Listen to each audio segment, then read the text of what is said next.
If you've ever thought of making bacon in the oven, we have two words for you. Do it. Though the less common way to prepare everyone's breakfast meat, it really is the best way.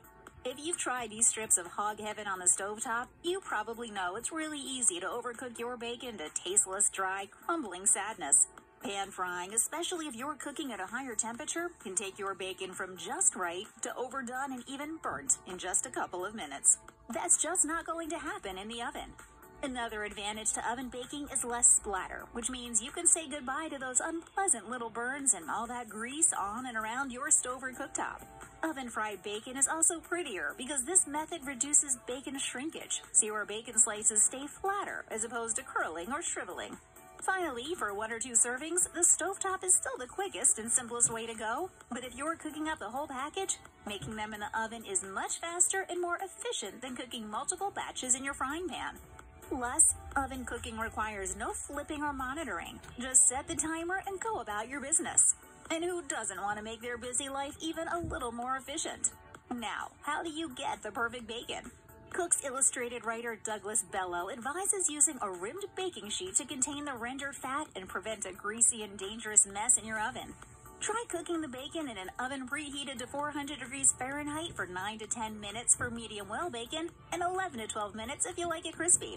You'll have to be careful not to overlap your pieces or they will stick together. Laying out the bacon on a wire cooking rack placed on top of the baking sheet can result in even crispier bacon because elevating the bacon strips allows them to cook from all sides. Bellow found, however, that doing so sometimes results in bacon that cooks unevenly and can cause some spots to dry out.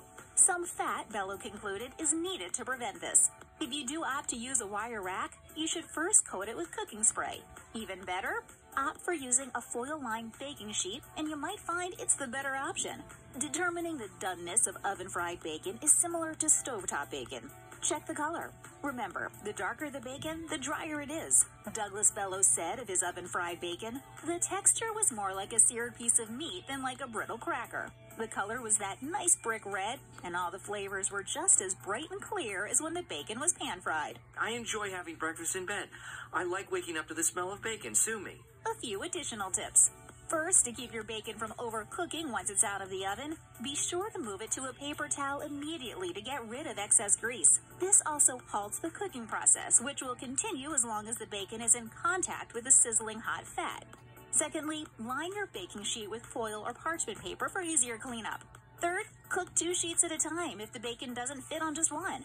Rotate the sheets halfway through cooking. And fourth, like any bacon, it can be stored in the refrigerator for up to a week. To reheat, microwave for 30 seconds or return it to the oven for 1 to 2 minutes. If you want to freeze cooked bacon, just undercook it by a couple of minutes, let it cool, and place it in a zippered plastic bag.